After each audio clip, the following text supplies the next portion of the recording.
क्षमाप्रभा निर्विघ्नं कुरुमेव देव सर्वकार्येषु सर्वदा।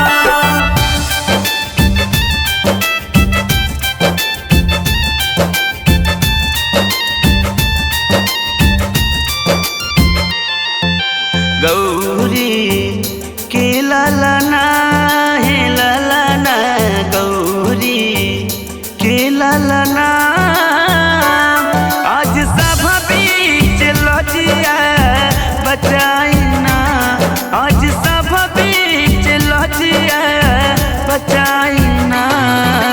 गौरी के ललना है ललना, गौरी के ललना आज सब बीच लजिया बचाइना, आज सब बीच लजिया बचाइना। गौरी के ललना है ललना, गौरी के ललना। हे गणेश मंगल करना विघ्न हरहु गणराज, एक दंत परिवर वदना सिद्ध करहु मम कार्य।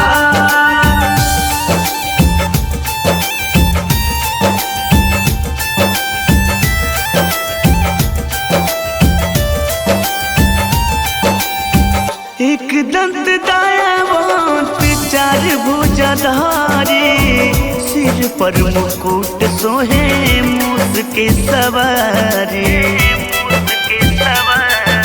हो एक दंत दयावंत चार भुजाधारी, सिर पर मुकुट सोहे मूस के सवारी।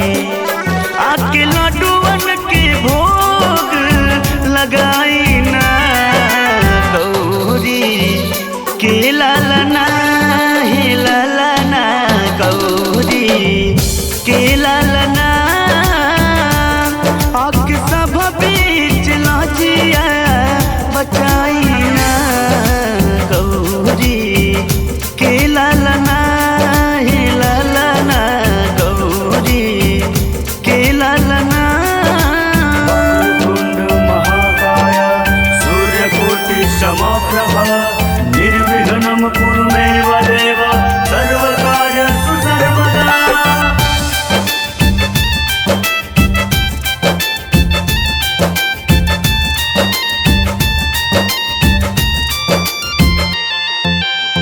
मंगल के दाता बाबा विघ्न के हरता, आई आई आई बाबा गोहर दीपू करता, गोहर दीपू करता। हो मंगल के दाता बाबा विघ्न के हरता,